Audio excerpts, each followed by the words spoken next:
తొలి రోజు సీఎం రేవంత్ రెడ్డి ప్రజా దర్బార్కు అనూహ్య స్పందన లభించింది. సీఎం రేవంత్ రెడ్డి పాలన తీరుపై పలువురు రాజకీయ నేతలు హర్షం వ్యక్తం చేశారు. ఇది నిజమైన ప్రజాపాలన అంటూ ప్రశంసలు కురిపిస్తున్నారు.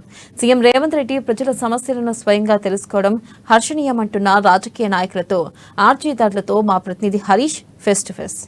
మనతో పాటు మాజీ మంత్రి మోత్కుపల్లి నరసింహ గారు ఎట్లా ఫీల్ అవుతున్నారు? ఆనందంగా ఫీల్ అవుతున్నా, సంతోషాన్ని వ్యక్తం చేస్తున్నా.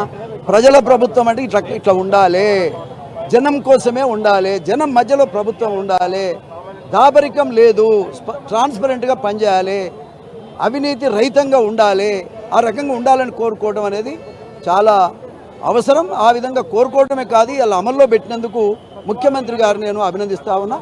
ఇట్లాంటి ముఖ్యమంత్రి అయితే భారతదేశంలో ఏ ముఖ్యమంత్రి కూడా ప్రవేశపెట్టలేదు.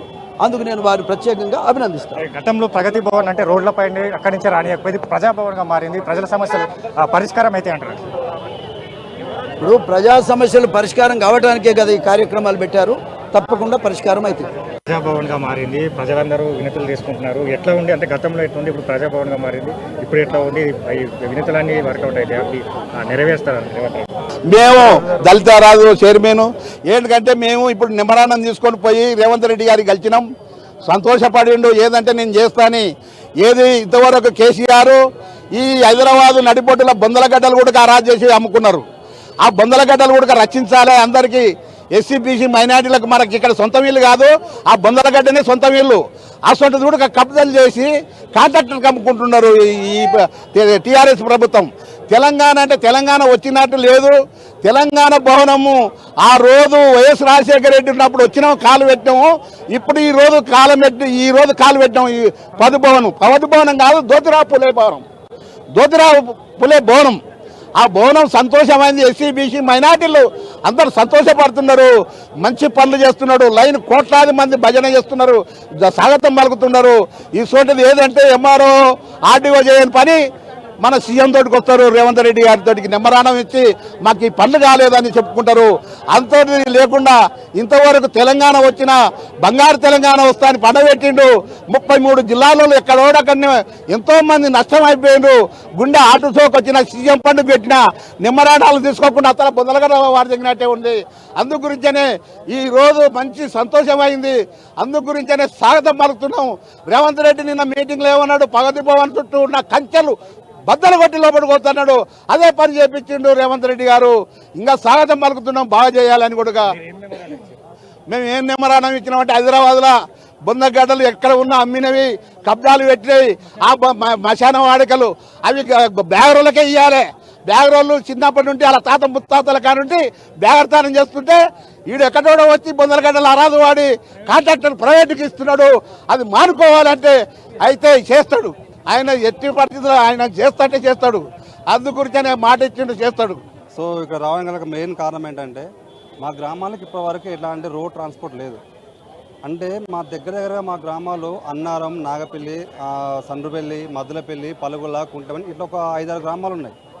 ఈ గ్రామాలకి ఇంతవరకు తెలంగాణ గవర్నమెంట్ వచ్చినప్పటి నుంచి ఇప్పటివరకు ఒక బస్సు వేయలేదు. మేము ఎన్ని బస్ డిపోల మేనేజర్లకి ఎన్ని రిప్రజెంటేషన్స్ ఇచ్చినా, ఎన్ని లెటర్స్ ఇచ్చినా కూడా ఎట్లాంటి స్పందన కూడా లేదు. ఆ గ్రామంలో ఉన్నటువంటి ఎవరైతే కొంతమంది ఉన్నవాళ్ళు వాళ్ళ లాభాల కోసం, ఫర్ ఎగ్జాంపుల్ ఆటోలు కొనుక్కోవడం కానీ, లేకపోతే జీప్స్ కొనుక్కోవడం కానీ, ఇట్లా ప్రజల నుంచి మనీ లాగేస్తున్నారు. మేము ఎన్ని రిప్రజెంట్ ఇచ్చినా, చాలా పేదవాళ్ళం ఉన్నామని ఎన్నిసార్లు చెప్పినా కూడా ఇంతవరకు బస్సెస్ మాత్రం ధరకు వేయలేదు. ఇదొక సమస్య. అయితే మా Kaleshwaram Annaram barrage back water అని చెప్పేసి ఒకటి ఉంది. ఆ బ్యాక్ వాటర్ వల్ల దగ్గర 8-9 గ్రామాల యొక్క పంట నష్టాలు ఎంత ఘోరంగా పెరిగిపోతున్నాయంటే మేము ప్రతిసారి జిల్లా కలెక్టర్లకి లెటర్ ఇచ్చాము, స్థానికంగా ఉన్నటువంటి ఎమ్మెల్యేలకు లెటర్ ఇచ్చాము, స్థానికంగా ఉన్నటువంటి పుట్టమధు గారికి వాళ్ళకు లెటర్ ఇచ్చాము, మండల్లో కూడా ఎంఆర్ఓ వాళ్ళకి లెటర్ ఇచ్చాము. కానీ ఇంతవరకు గత 9 సంవత్సరాల నుంచి పంటలు మునిగిపోతూనే ఉన్నాయి. కానీ ఒక్క పంట కూడా నష్టపరిహారం ఇంతవరకు తెలంగాణ గవర్నమెంట్ అనేది చెల్లించలేదు ఇంతవరకు. సో వీటి మీద మా గ్రామాల్లో ఉన్న సమస్యల మీద ఈ ప్రజా దర్బార్కి మా సమస్యలు విన్నవించుకోవడానికి ఉస్మాన్ యూనివర్సిటీ నుంచి మీకు రావడం జరిగింది. కంపల్సరీగా ఇప్పుడు వచ్చిన కొత్త గవర్నమెంట్ మీద మాకు తప్పకుండా ఆశలు ఉన్నాయి. ఎందుకంటే ప్రజల్లో కూడా మార్పు వచ్చింది. మన ఇప్పుడున్న కొత్త గవర్నమెంట్ కూడా కంపల్సరీగా మీకున్న సమస్యను తీరుస్తామని చెప్పి హామీలు కూడా ఇవ్వడం జరిగింది. సో ఏ గవర్నమెంట్ వచ్చినా మా సమస్యలు చెప్పుకుంటేనే తప్ప వాళ్ళు తీర్చారు. కాబట్టి వాళ్ళకు కూడా ఇప్పుడు వచ్చిన కొత్త గవర్నమెంట్ రేవంత్ రెడ్డి అన్న గారు కూడా మా సమస్య తెలియాలి కాబట్టి కంపల్సరీగా మా సమస్య మన దృష్టికి వెళ్తే డెఫినెట్గా మేమైతే ఆశతో ఉన్నాము, మాకు హెల్ప్ చేస్తారని చెప్పేసి. అదేవిధంగా మా స్థానికంగా ఉన్నటువంటి ఎమ్మెల్యేలకు కూడా మేము లెటర్ కూడా ఇస్తున్నాము.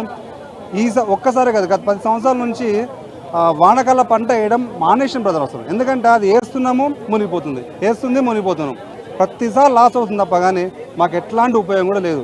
సో ఈ సమస్యల పైన కంపల్సరీగా మేము రేవంత్ రెడ్డి అన్న గారికి వినియోగించుకోవడానికి ఇటు దాకా వచ్చామండి. ఛానల్కి ప్రత్యేక కృతజ్ఞతలు. నా పేరు ఎద్దు ఉపేంద్రం, రాష్ట్ర అధ్యక్షుడిగా పనిచేశాను. మా సమస్య ఏమిటంటే 33 సంవత్సరాల సర్వీస్ పూర్తి చేసినాం, కానీ ఉద్యోగానికి కావాల్సినటువంటి అర్హత ఏమిటంటే కంప్లీట్ చేసిన తర్వాత పెన్షన్ అనేటటువంటిది సుప్రీంకోర్టు కూడా జడ్జిమెంట్ ఇచ్చింది. అది భిక్ష కాదు, పెన్షన్ అనేది హక్కు. కాబట్టి ప్రతి ఉద్యోగికి పెన్షన్ ఇవ్వాలి అనేటటువంటిది హైకోర్టులో కూడా మేము ఉత్తర్వులు పొందినాం. ఆంధ్రప్రదేశ్గా ఉన్నప్పుడు మేము 84, 85లో అపాయింట్ అయితే 87 డిఎస్సి నిర్వహించి మళ్ళీ రెగ్యులర్ చేశారు. రెగ్యులర్ చేయడానికి మేము 20 సంవత్సరాలు పోరాటం చేసినాం. ధర్నాలు, పికెటింగ్లు, అసెంబ్లీలో క్వశ్చన్ అవరు, 0 అవరు. మేము అసెంబ్లీకి మీరంటారుగా క్రికెట్ బాల్ ఆడుకున్నట్టుగా వాళ్ళ యొక్క ఎమ్మెల్సీలు, ప్రతిపక్ష నాయకుల ద్వారా, లెటర్ల ద్వారా డైరెక్ట్గా పోయి మా క్వశ్చన్కి జవాబు ఏమిస్తున్నారు, మంత్రి ఏమిస్తున్నారు, ముఖ్యమంత్రి ఏం చెప్తున్నారు అన్న పద్ధతిలో పోయినాం. ఇవాళ ఈ గడీలు ఏమైతే ఉన్నాయో కూలగొట్టి ప్రజా దర్బార్ ఏవైతే పెట్టినటువంటి రేవంత్ రెడ్డి గారికి, ముఖ్యమంత్రి గారికి ప్రత్యేక ధన్యవాదాలు తెలియజేస్తూ, మా సమస్య ఏంటంటే ఓన్లీ తెలంగాణలో 450 మంది ఉన్నాం. 450 మంది కొంతమంది సర్వీస్ చేస్తూ ఉన్నారు, చాలా వరకు రిటైర్ అయ్యిండ్రు, కొంతమంది చనిపోయిండ్రు. మాకు వచ్చేటటువంటి సిపిఎస్లో వచ్చేటటువంటి పెన్షన్ ఆశ్చర్యపోతారు సార్, 800, 600, 1000 రూపాయలు. ఆ 1000 రూపాయలతోటి మా జీవితాలు, మా కుటుంబాలు రోడ్డున పడ్డాయి అనేది 100% వాస్తవం. గతంలో సీఎంని కలవాలంటే కూడా కలవలేకపోయారు, స్వయంగా సీఎం పిలిపించుకుంటారు. ఎట్లా చూస్తారు రేవంత్ రెడ్డి సమస్యని? ఇంతకాలం మేము వెనకబడ్డాం అనేది అనుకుంటున్నాం. ఎందుకంటే కోర్టు ఉత్తర్వులు ఇచ్చింది, హైకోర్టు ఉత్తర్వులు ఇచ్చింది ఇంప్లిమెంట్ చేయమని, పెన్షన్ వీళ్ళకి ఇవ్వాలని. కానీ ఇంప్లిమెంట్ జరగట్లేదు. ఎవరు బాధ్యులు? కాబట్టి ఉన్నత గవర్నమెంట్లో ఉన్న ఎవరైతే ఉన్నత అధికారులు ఉండరో, ముఖ్యమంత్రి గారు ఉండరో వారిని కలుద్దామని వచ్చాం. ఆ రకమైనటువంటి స్పందన మీ ప్రెస్ ద్వారా నాకు లాభం జరుగుతుందని ఈ అవకాశం ఇచ్చిన ప్రత్యేక ధన్యవాదాలు sir. Thank you very much. ఇక్కడ ఇంత పెద్ద ప్రజాదరణ, ఇంత పెద్ద భవనం ఉంది, ప్రగతి భవన్ అని పేరు పెట్టుకొని పోయి ఫామ్ హౌస్లో పండుకుంటే ఇక్కడ పాలన ఎలా జరుగుతుందండి? ఫామ్ హౌస్ సీఎం అని ఎందుకు వచ్చిందండి పేరు? ఆయన పడుకుంటే వచ్చిందా, ఇక్కడ పడుకుంటే వచ్చిందండి? ఇక్కడ ఒక పక్క హైదరాబాద్ మొత్తం మునిగిపోయి, మూసేంత మునిగిపోతే ఎవరైనా వచ్చి పట్టించుకున్నారండి జనాల్ని? ఎంతమంది జనాలు పట్టించుకున్నారండి? ఇంటర్మీడియట్ రిజల్ట్ రాంగ్ వచ్చి 13 మంది విద్యార్థులు చనిపోతే ఎవరు వచ్చండి, ఎవరొచ్చి పరామర్శించండి? ఆ కుటుంబానికి ఎవరండి దిక్కు? ఈ రోజు మా నాన్నగారు 33 సంవత్సరాలు గవర్నమెంట్లో వర్క్ చేస్తే 2009లో రాజశేఖర రెడ్డి గారు చొరవ తీసుకొని, ఆ రోజు అన్న రాజశేఖర రెడ్డి గారు దేవుడు ఎందుకు అయ్యాడండి? దేవుడు ప్రజా సమస్యలు పరిష్కరించారు కాబట్టి దేవుడు అయ్యాడు. ఈ రోజు అదే ప్రజా దర్బారాన్ని పెట్టి మళ్ళీ రేవంత్ రెడ్డి గారు ఈ ప్రజా దర్బార్ పెట్టడము, ఈ రకంగా ప్రజల సమస్యలు తెలుసుకోవడము, పరిష్కారం చేయడం అనేది నిజంగా ప్రజలకు శుభపరిణామము. ఈ తెలంగాణ ప్రజల అదృష్టము. నేను ఎందుకు వచ్చానంటే నా ప్రాబ్లం వల్లే డబుల్ బెడ్రూమ్ దొరకక 5 ఏళ్ళు అయిపోయింది. నేను ఎన్ని ప్లేసులు తిరిగాను, కానీ ఎవరు యాక్షన్ తీసుకోలే కేసీఆర్ ప్రభుత్వంలో. కాబట్టి ఇప్పుడు నేను సీఎం గారిని కలవాలని వచ్చాను. మా హోమ్కు కూడా సహాయం కావాలని చెప్పి నేను సీఎం గారిని అడగడానికి వచ్చాను. నిన్న నేను టీవీలో చూశాను, సీఎం గారిని చాలా సన్మానం చేశారు. 6 పథకాల మీద 2 సంతకాలు పెట్టారు. నేను ఇదన్నీ చూసినందుకు కూడా నాకు చాలా సంతోషం. సీఎం గారు ఇప్పుడు మనకు అన్ని చట్టాలు పెడతామని చెప్పారు, అది కూడా నాకు చాలా సంతోషం.